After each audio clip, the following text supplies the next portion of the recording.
See, as you can see, the more you fuck around, the more you're going to find out. And also, if you stay down here and you never fuck around, you'll never find out. Alcohol, right. Now, Jalen Brunson made his return in the third quarter, and ironically, in Knicks fashion, it fell on the anniversary of Willis coming out that tunnel.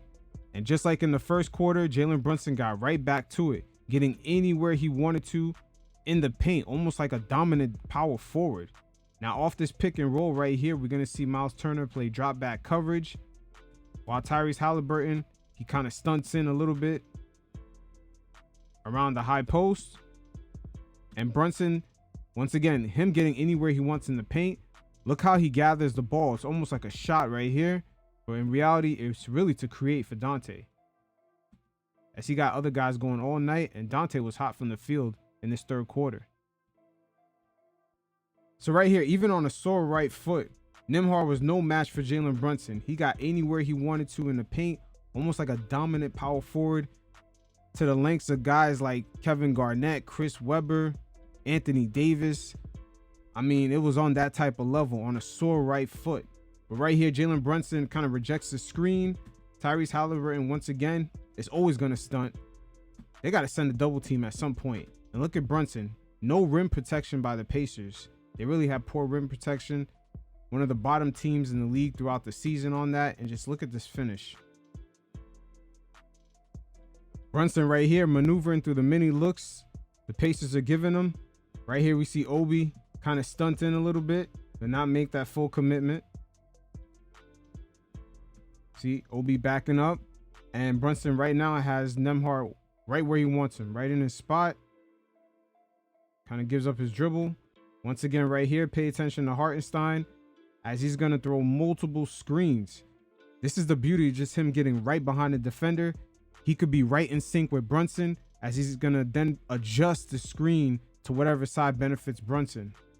Like, him and Brunson is really in sync. It's really underrated right here. Look how many times Hartenstein turns, but right there, it's just one time. Miles Turner sort of with a little hedge right here. It's not as hard.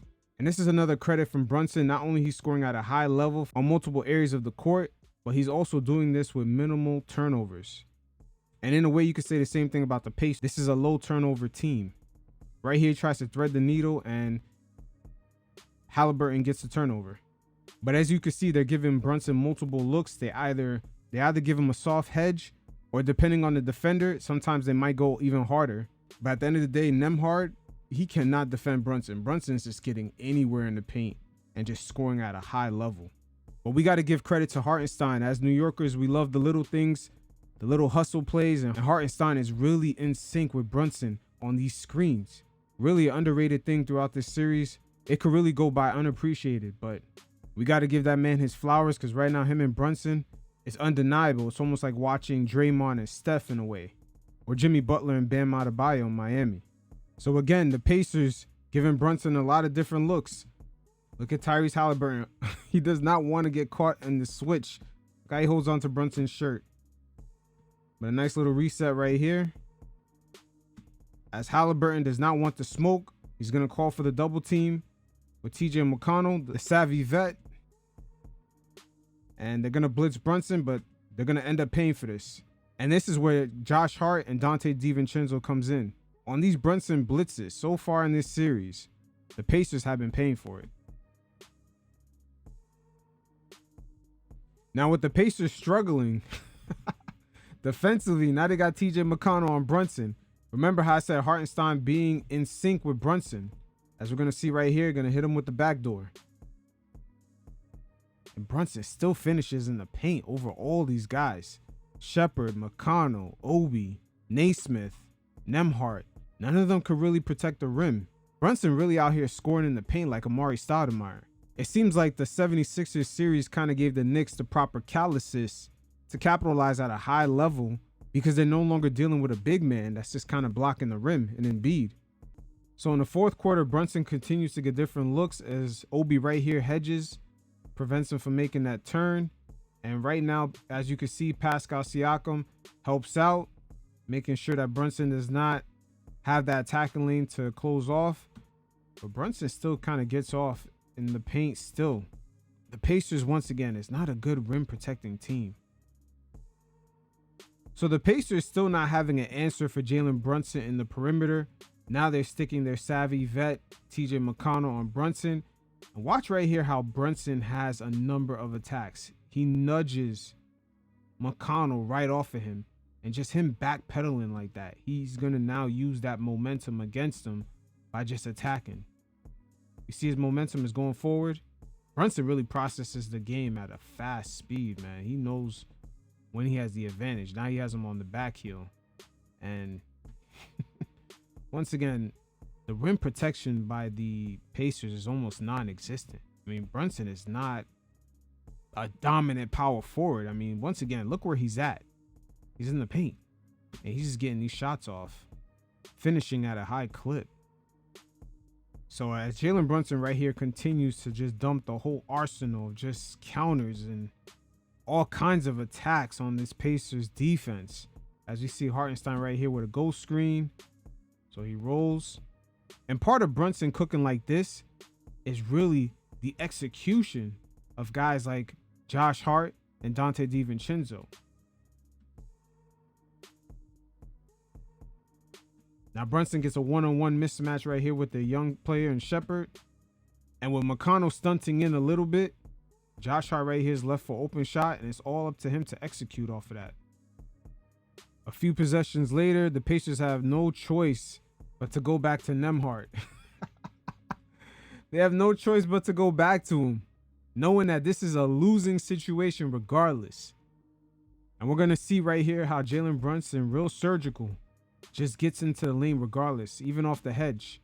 Turner kind of hedged in a little bit, but he's not fully committed, with him retreating right back to Hartenstein. And Brunson still gets to where he's going. Look at the lack of rim protection. What the fuck? Brunson out here looking like Kevin Garnett, the way he's just killing them in the paint. It's starting to make sense while Miles Turner only had 2 rebounds as a starting center in game 1.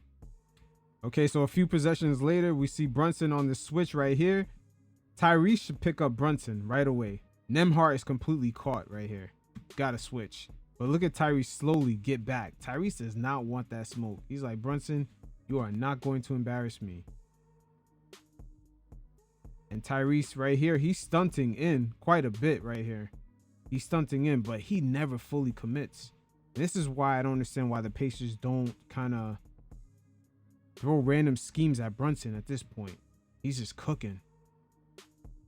Now, part of Jalen Brunson cooking is the ability of Donte DiVincenzo and Josh Hart to execute when they get open. Now, the Pacers have been applying pressure on Brunson since he was bringing the ball up the court. And right here, as we could see, they blitz. So in that blitz now, Hartenstein serving as the cutoff man, and now it's time for these guys to execute. Make them pay for that. I don't know who Nembhard pissed off on his team, but they just keep leaving him on the island. Look at everybody stunting in, but no full commitment. And at this point, it's over. As I'm always stating throughout this series, it's all about the fourth quarter execution. And Jalen Brunson right here does a good job of reading this defense on this hedge right here. Makes that little pass, and it's all about the execution of Donte DiVincenzo and Josh Hart making plays. Soon we got to start calling Jalen Brunson the new Dirk Nowitzki, Chris Webber, Garnett, all rolled into one. The 6-foot guy is actually killing this team solely in the paint. Unbelievable. So right here with the Pacers needing a quick bucket, we're going to see the true characteristics of Tyrese Haliburton come out. Remember, as I stated before, when things get tight in the playoffs, certain stars shrink at the moment and their true nature gets revealed. As Tyrese right here, he loves to jump. He loves to jump and pass.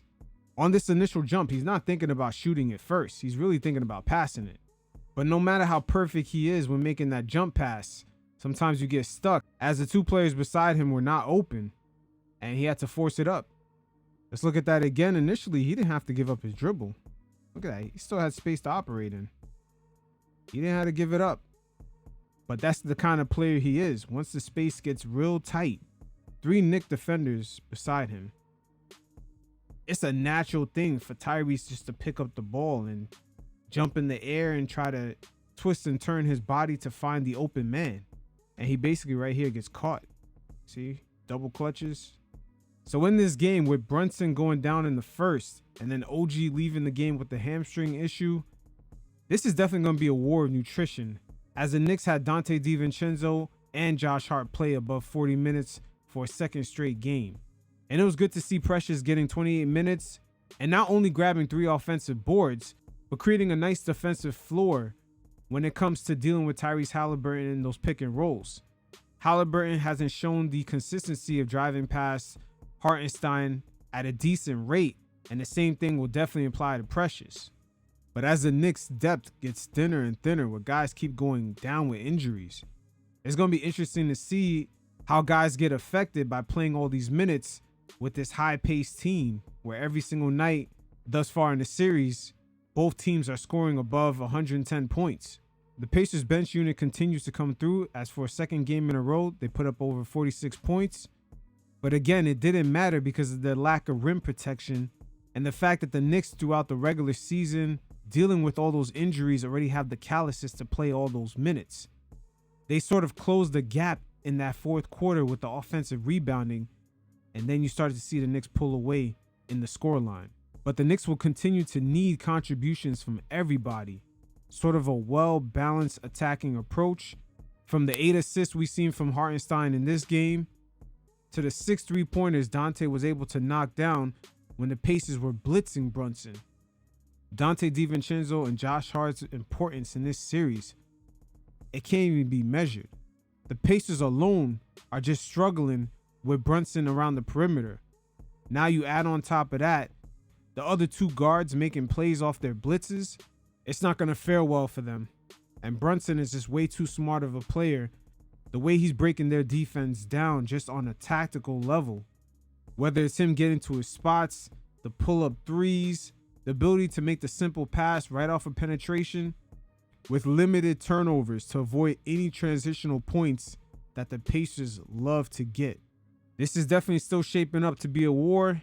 With OG down, Tom Thibodeau is going to have to do something he's been doing all season, and that's finding the next man up and pivoting to a different scheme.